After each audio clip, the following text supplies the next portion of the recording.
దేవుని పరిశుద్ధ నామానికి వందనాలు. క్రీస్తునందు ప్రియ దేవుని సంగమా, విల్లువాకు సేనస్థానానికి సేవకులుగా మేము కొత్తగా నియమించబడటం జరిగింది. గత 1వ తారీఖు ద్వారా తదుపరి ఆరాధన జరిగేటువంటి అవకాశం లేని కారణం చేత మీడియా ద్వారా దేవుని వాక్యాన్ని మీతో పంచుకోవడానికి దేవుడిచ్చిన అవకాశం కొరకు దేవునికి వందనాలు చెల్లిస్తున్నాం. మా ప్రార్థన, మా సేవ, మా పరిచర్య మీకు దీవెనకరంగా ఉండాలని కోరుకుంటూ ఈ కార్యక్రమం ప్రారంభం చేస్తున్నాం. పురావసరం వారిచి ప్రార్థన చేస్తారు. ప్రార్థన. పరిశుద్ధుడా, ప్రేమ కలిగిన తండ్రి, జీవాధిపతి, నీకే వందనాలు తెలియజేస్తూ ఉన్నాం. ఈ ఉదయకాల సమయంలో నీ జీవమైనటువంటి మాటల కొరకు మేము ఎదురు చూస్తూ ఉండగా ప్రభువా, మా అందరితో మీరు మాట్లాడండి యేసయ్య. మా సంఘాన్ని మీరు దీవించండి. సంఘ నలుమూలలో మీ ఆత్మను ఉంచండి. అవసరతలో ఉన్న బిడ్డలకు సహాయాన్ని మీరు దయచేయండి. ఎవరైతే ప్రభువా నిన్ను అడుగుతూ ఉన్నారో వారి హృదయాలను మీరు శుద్ధి చేయమని వేడుకుంటూ ఉన్నాం. బలహీనమున్న బిడ్డలను మీరు బలపరచండి నానా. అవసరతలో ఉన్న బిడ్డలకు వారి అవసరతలు, వారి కోరికలు మీరు తీర్చండి ప్రభువా. ఆశ కలిగిన ప్రాణాన్ని తృప్తిపరిచే దేవుడవు, న్యాయమైన కోరికలు తీర్చగలిగే సమర్థుడా, నీకు స్తోత్రము చెల్లిస్తూ ఉన్నాం. ఈ మొదటి పరిశుద్ధ దినాన మా యొక్క రాక మా గ్రామానికి, మా బిడ్డలందరికీ, మా ప్రజలకు మేలుకరంగా, ఆశీర్వాదకరంగా, దీవెనకరంగా మీరు ఉంచమని వేడుకుంటూ ఉన్నాం. మీ అమూల్యమైనటువంటి వాక్కులతో ప్రభువా, దినదినము మా బిడ్డలు ఎదిగి ఫలించడానికి, నీలో అంటగట్టబడటానికి, అనేక ఆత్మీయ ఫలాలను పొందుకోవడానికి ఆ శక్తిని మీరు దయచేయండి. పాల్గొంటున్న ప్రతి బిడలతో మీ ఆత్మను ఉంచండి నాయన. బిడలందరితో మీ ఆత్మను ఉంచండి. ప్రతి గృహాన్ని మీరు దర్శించండి. ప్రతి ఒక్కొక్కరితో మీరు మాట్లాడండి ప్రభా. గర్భిణీ స్త్రీలను బట్టి నీకు వందనాలు తెలియజేస్తున్నాం. సుఖమైన ప్రసూతిని బిడలకు దయచేయండి. వృద్ధాప్యం ఉన్న తల్లిదండ్రుల కొరకు నీకు వందనాలు. వారికి మంచి ఆరోగ్యాలు మీరు దయచేయండి ప్రభా నాయన. చిన్న బిడ్డల కొరకు నీకు వందనాలు తెలియజేస్తూ ఉన్నాం. బిడ్డలకు మంచి సంపూర్ణ ఆరోగ్యాన్ని, బలాన్ని, శక్తిని, జ్ఞానాన్ని, జ్ఞాపశక్తిని మీరు అనుగ్రహించండి ప్రభా. నీ దగ్గర సర్వ సంపదలు దాచబడి ఉన్నాయి తండ్రి. ఆ సర్వ సంపదలు మా బిడ్డలకు సంపూర్ణముగా అనుగ్రహించమని వేడుకుంటూ ఉన్నాం. యవన కాలంలో ఉన్న బిడ్డల కొరకు నీకు వందనాలు తెలియజేస్తున్నాం. యవనస్తులారా మీరు బలవంతులను సెలవిస్తూ ఉన్నావు. యవన కాలంలో మా బిడ్డలందరూ కూడా చేతులెత్తి నీకు విజ్ఞాపన చేస్తూ దేవుని దగ్గరకు రావడానికి సహాయం చేయండి. బిడ్డల జీవితాలను నీ తట్టు త్రిప్పుకోమని వేడుకుంటూ ఉన్నాం. వారు వేసే ప్రతి అడుగును మీరు ఆశీర్వదించండి అయ్యా. ఈ కార్యక్రమం జరుగుతున్నప్పుడు మీ పరిశుద్ధాత్మ సమూహాన్ని మాతో తోడుగా ఉంచండి. మా సంఘ నలుమూలలో మీ ఆత్మను ఉంచండి. మా సంఘ పెద్దలను, గ్రామ పెద్దలను, గృహసమితి స్త్రీలను, గృహసమితి పెద్దలను మీరు దీవించండి. ప్రతి వారితో మీ ఆత్మను ఉంచండి. యవనస్తులైన బిడ్డలను మరొకసారి మీ చేతులకు అప్పగిస్తున్నాం. ప్రతి వారిని మీరు ఆశీర్వదించండి. ఈ ఆరాధనకు పిలువబడిన ప్రతి బిడ్డలతో మీరు మాట్లాడి ఆత్మీయ మేలులు, దీవెనలు పొందమని, దినాశీర్వాదాలు మెండుగా పంపించమని యేసు పరిశుద్ధ నామమున అడిగి వేడుకుంటున్నాము తండ్రి. ఆమేన్. ఆమేన్.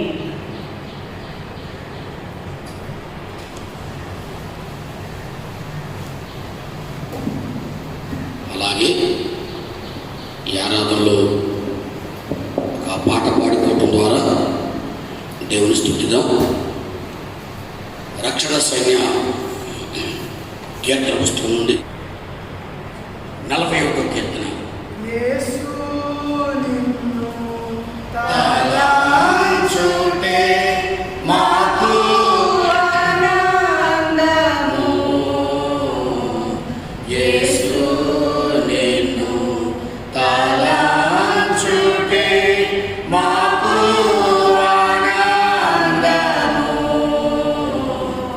నీదు ముక్తాదా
దేవునికి వందనాలు చెల్లిస్తున్నాం. కొద్ది నిమిషాలు దేవుని యొక్క వాక్యాన్ని ధ్యానం చేద్దాం. మత్తయి సువార్త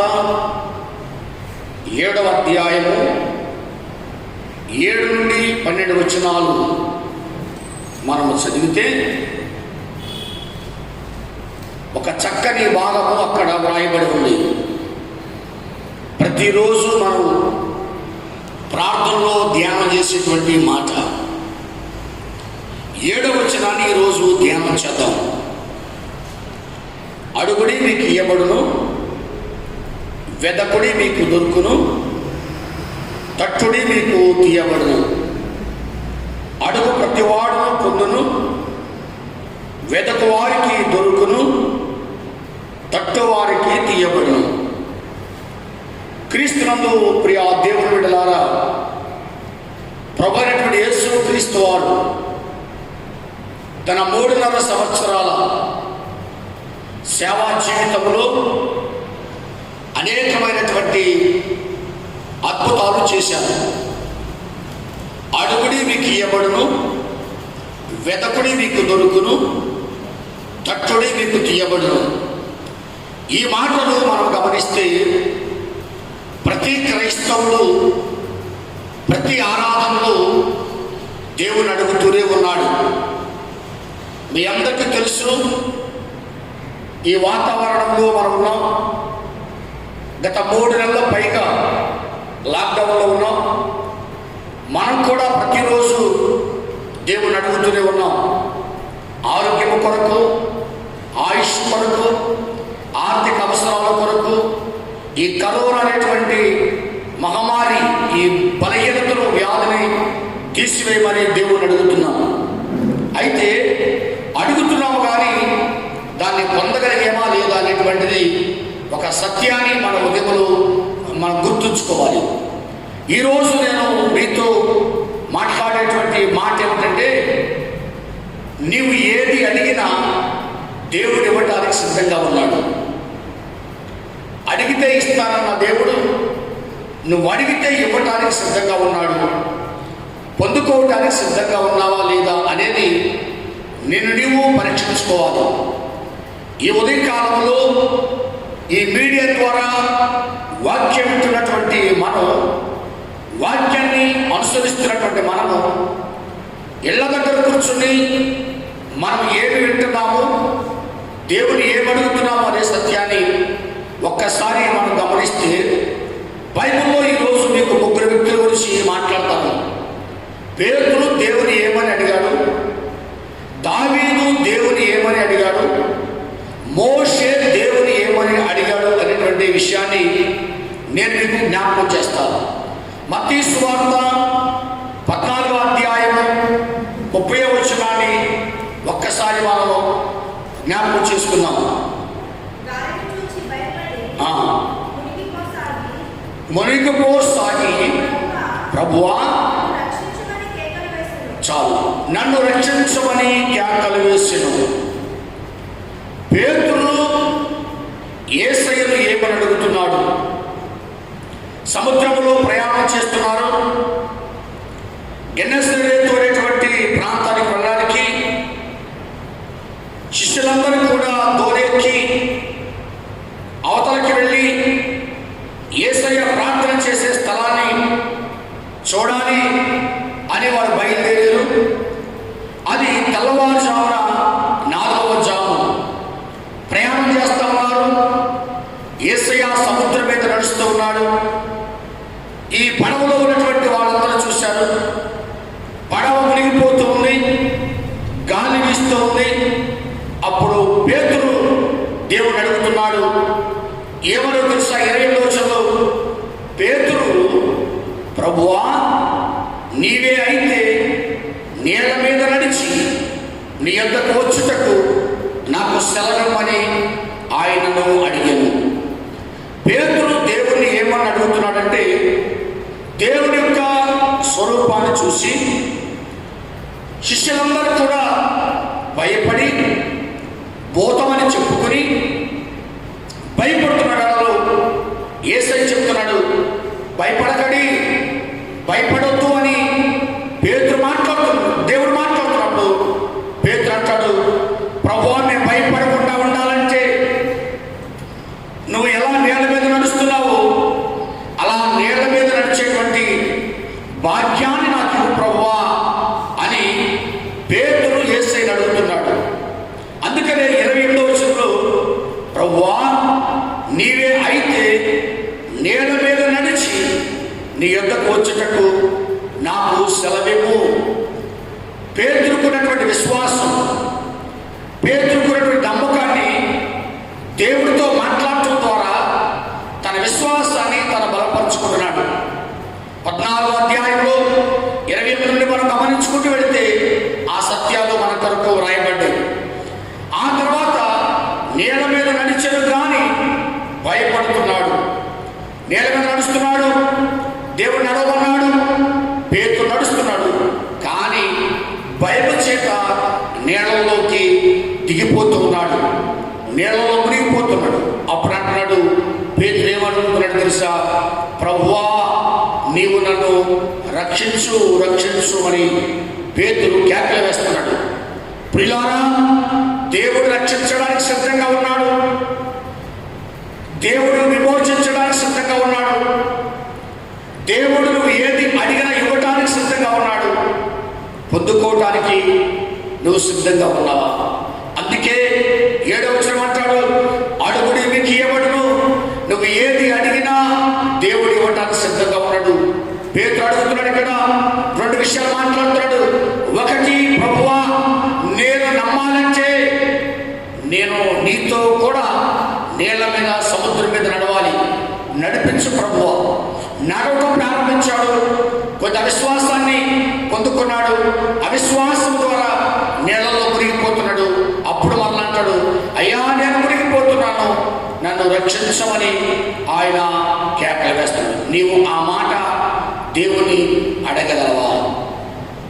నన్ను రక్షించు ప్రభువా అని నువ్వు దేవుని అడగగలవా?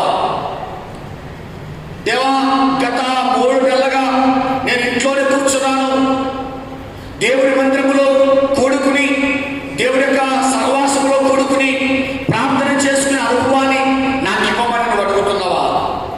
లేకపోతే దేవుడి మందిరంలోనికి వెళ్ళి దేవుడి మందిరంలో కూర్చుని మోకరించి చేతులెత్తి ప్రార్థన చేసే అనుభవాన్ని నాకు ఇవ్వమని నువ్వు అడుగుతున్నావా? పేతురు 2 మాట్లాడుతున్నాడు. ఒకటి, నన్ను నీవే దేవుడవైతే నన్ను నీళ్ల మీద నడిపించు ప్రభువా. అంతవరకు బాగానే ఉంది, దేవుడు అవకాశం ఇచ్చాడు. అవిశ్వాసం ద్వారా కుంగిపోతున్నాడు. కుంగిపోతున్నటువంటి పేతురు మళ్ళా అడుగుతున్నాడు, ప్రభువా నీవు నన్ను రక్షించు. నువ్వు దేవుని ఏమని అడుగుతున్నావు?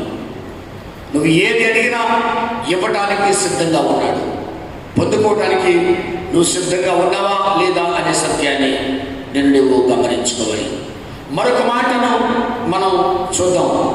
139వ కీర్తనలో దావీదు దేవుని ఏమని అడుగుతున్నాడో ఒకసారి చూద్దాం.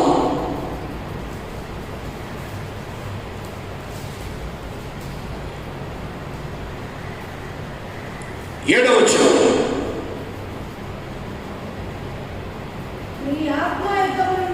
నీ ఆత్మ యుద్ధ నుండి నేనెక్కడికి పోవుదును, నీ సన్నిధి నుండి నేనెక్కడికి పారిపోదును. చాలు. ఇక్కడ దావీదు ఒక మాట దేవుని అడుగుతున్నాడు.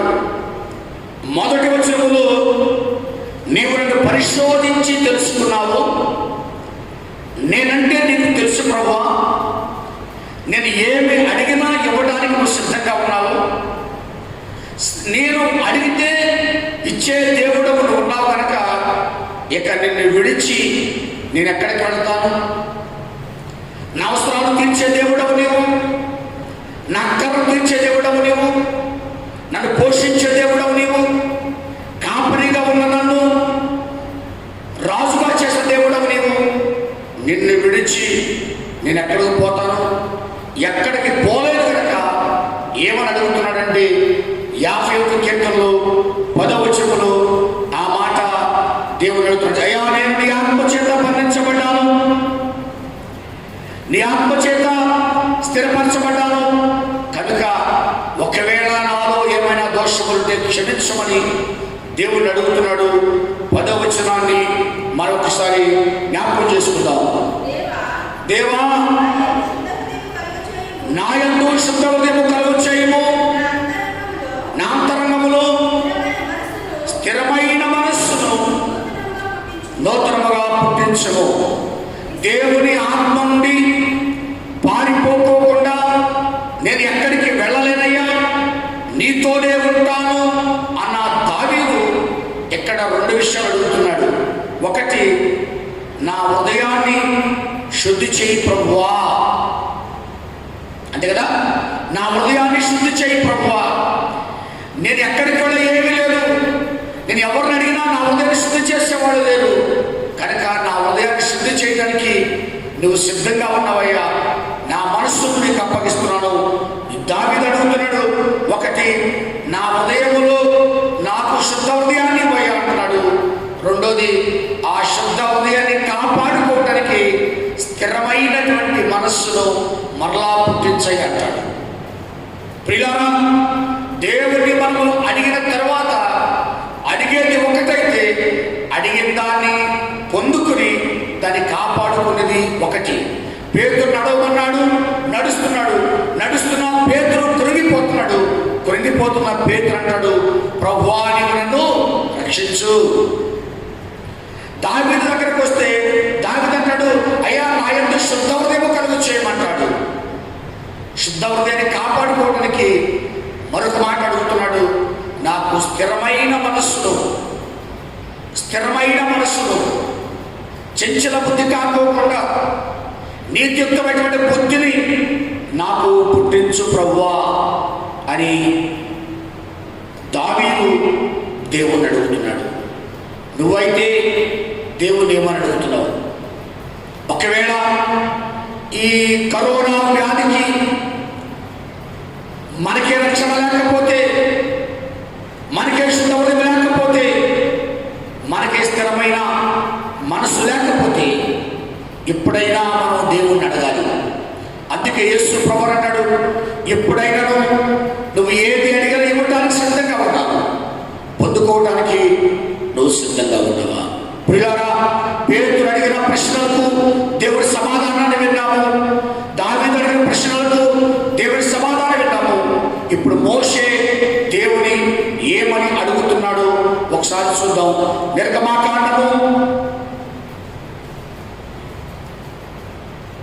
33వ అధ్యాయము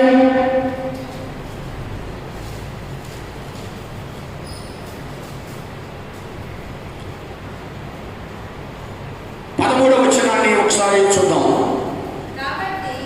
కాబట్టి నీ కటాక్షము నా ఎడల కలిగిన ఎడల, నీ కటాక్షము నా ఎడల కలిగినట్లుగా దయచేసి నీ మార్గము నాకు తెలుపుము, అప్పుడు నేను నిన్ను తెలుసుకొందును. చిత్తగించము, ఈ జనము నీ జనమే కదా, నీ ప్రజలే కదా. చాలు. ఇక్కడ మోషే తన జీవితంలో దేవుడితో మాట్లాడుతున్నటువంటి సందర్భాన్ని చూస్తున్నాం.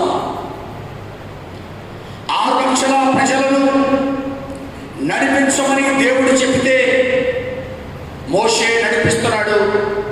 నడిపించే ప్రతి దాన్ని, ప్రతి క్షణము కూడా మోషే దేవుణ్ణి అడుగుతున్నాడు.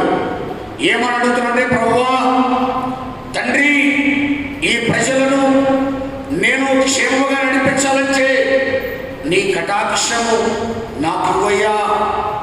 నేను ఎటు వెళ్ళాలో, ఈ ప్రజలను ఎటు నడిపించాలో నీ మార్గమును నాకు తెలియచేయి. 6 లక్షల మందిని ఒకే మనిషి నడిపించడం అంటే సామాన్యమైన విషయం కాదు. మనందరికీ తెలుసు మోషేకి దేవునికి ఉన్న సంబంధం. మనందరికీ తెలుసు ధైర్యముగా దేవుడితో మాట్లాడేటువంటి ఒక నాయకుడు ఎవరైనా ఉన్నారు అంటే అతడు మోషే చెప్పడానికి మనకి ధైర్యం ఉంది. ఇప్పుడు మోషే అడుగుతున్నాడు, అయ్యా ఈ ప్రజలను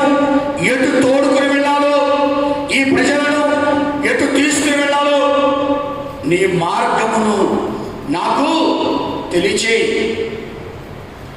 అప్పుడు నువ్వు ఎటు వెళ్ళమంటే నేను అటు వెళతాను, నువ్వు ఎలా నడవమంటే నేను నడుస్తాను. నువ్వు నడవమనకుండా, నువ్వు వెళ్ళమనకుండా నేను వెళ్ళాలి ప్రభువా, నేను వెళ్ళాలి అంటే ఖచ్చితంగా నువ్వు నాతో చెప్పాలి. నేను అడిగిందల్లా నువ్వు ఇవ్వాలి. అదే యేసయ్య చెప్తున్నాడు, అడుగుడి మీకు ఇవ్వబడును, వెతకుడి మీకు దొరుకును, తట్టుడి మీకు తీయబడును. ఇది ప్రతిరోజు మనం వినేటువంటి మాట. ప్రతి ప్రార్థనలో ప్రతి క్రైస్తవుడు చేసేటువంటి ప్రార్థన. ఈ ప్రార్థనలో మోషే దేవుని అడుగుతున్నాడు, అయ్యా నేను ఎటు వెళ్ళాలో, నేను ఎటు నడవాలో నీ మార్గమును నాకు తెలియచేయి. నేనైతే ఎటో వెళ్ళిపోతాను, నేను ఎలా అయినా నడవాలి. కానీ ఈ ప్రజలు నీ ప్రజలే కనుక నీ ప్రజలు నడిపించడానికి నువ్వేది చెప్పితే అది చేయటానికి నేను సిద్ధంగా ఉన్నాను. కనుక తండ్రి, ఈ ప్రజలను ఎలా నడిపించాలో నాకు నేర్పించమని దేవుణ్ణి మోషే అడుగుతున్నాడు. 11వ వచనాన్ని మనం గమనిస్తే ఒకసారి చూద్దాం. 33:11. మోషే మనుషుడు తన స్నేహితుడితో మాట్లాడినట్లుగా యెహోవా మోషేతో ముఖాముఖిగా మాట్లాడుచుండెను. చాలు. మనుషుడు తన స్నేహితుడితో మాట్లాడినట్లుగా మోషే దేవుడు ఇద్దరు ముఖాముఖిగా, అంటే ఒకే చోట కూర్చుని మోషే ముఖాన్ని దేవుడు చూస్తూ, దేవుడి ముఖాన్ని మోషే చూస్తూ మాట్లాడుకున్నారు. అంత మాట్లాడుకునే ధైర్యం ఉంది కనుక మోషే అడుగుతున్నాడు, నేను ఈ ప్రజలను ఎటు తీసుకువెళ్ళాలో, నేను ఈ ప్రజలను ఎటు నడిపించాలో, నేను ఈ ప్రజలను ఎటు మళ్ళించాలో నీవు నాకు చెప్పయ్యా అన్నాడు. మోషే కూడా 2 మాట్లాడుతున్నాడు. ఒకటి, ఈ ప్రజలను ఎటు తీసుకువెళ్ళాలో మార్గాన్ని తెలియచేయమన్నాడు. రెండో మాట ఏమని అడుగుతున్నాడో చూద్దాం. 18వ వచనాన్ని చూద్దాం. అతడు దయచేసి, చాలు, అతడు దయచేసి నీ మహిమను నాకు చూపించయ్యా. పేతురు అడిగాడు, 2 విషయాలు అడిగాడు దేవుణ్ణి. అయ్యా, ఒకటి, నేల మీద నడిచి అనుభవాన్ని నాకు ఇవ్వయ్యా. దేవుడిచ్చాడు.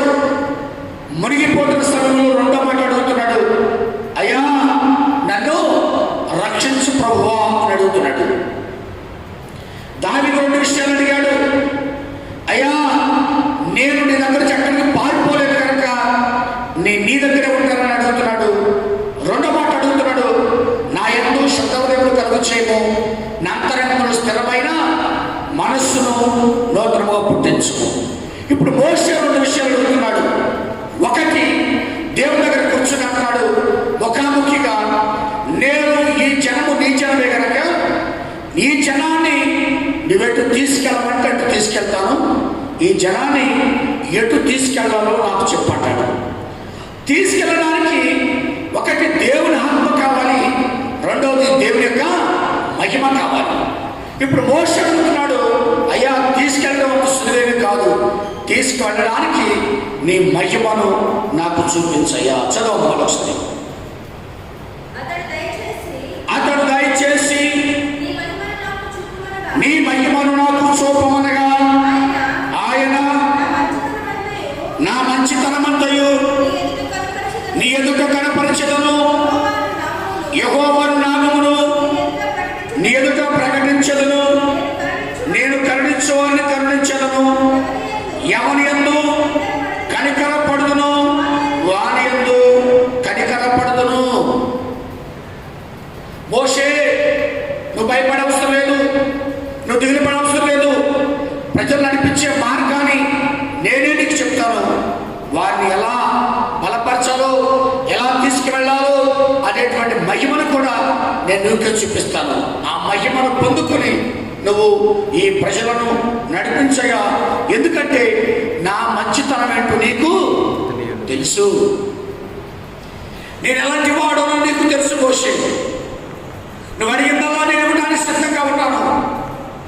6 లక్షల మందిని నడిపించడానికి నువ్వు సిద్ధంగా ఉన్నావా?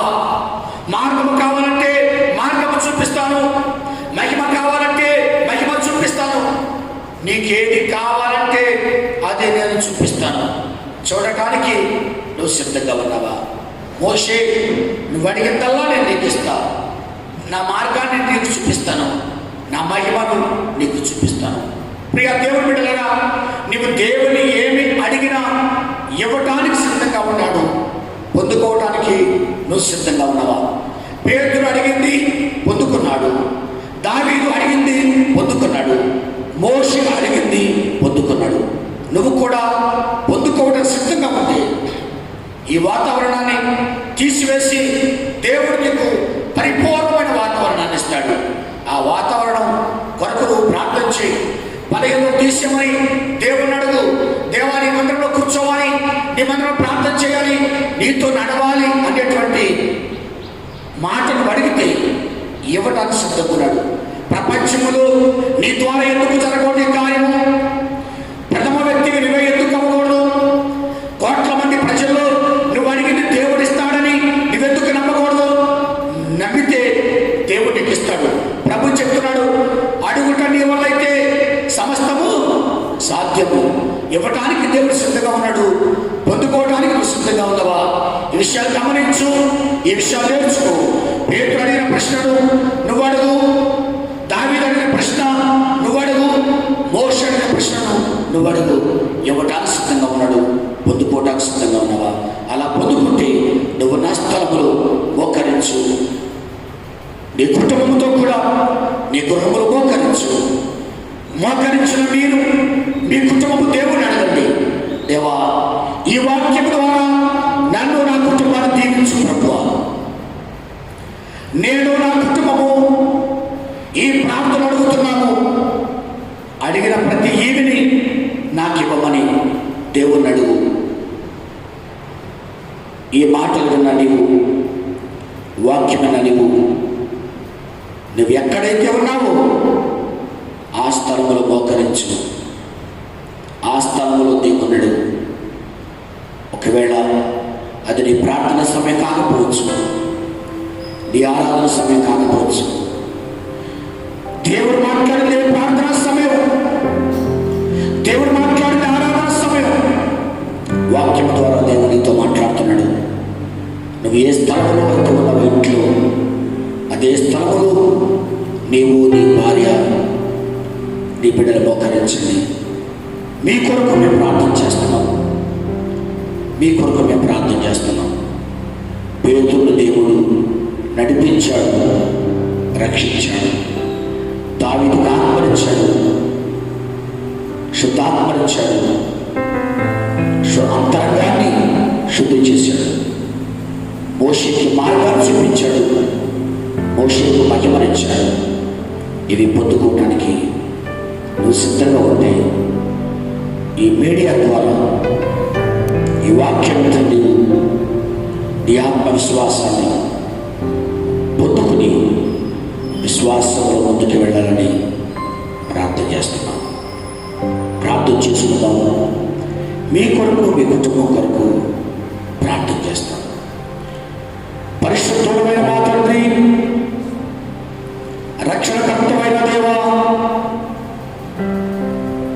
మహోన్నతుడా,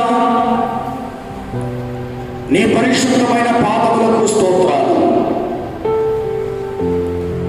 ఈ ఆరాధన ద్వారా ఎంతమంది అయితే నీ మందిరములు మోకరించారు, ప్రతి కుటుంబానికి తాకండి ప్రభువా. పేతురు అనుభవాన్ని,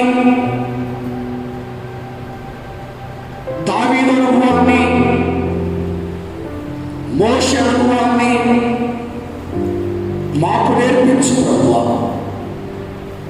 మాతో మాట్లాడు ప్రభువా. నన్ను, నా ప్రజలను మీరు దీవించండి ప్రభువా. ఈ కరోనా వ్యాధి నుండి మమ్మల్ని విముక్తులు చేయండి ప్రభువా.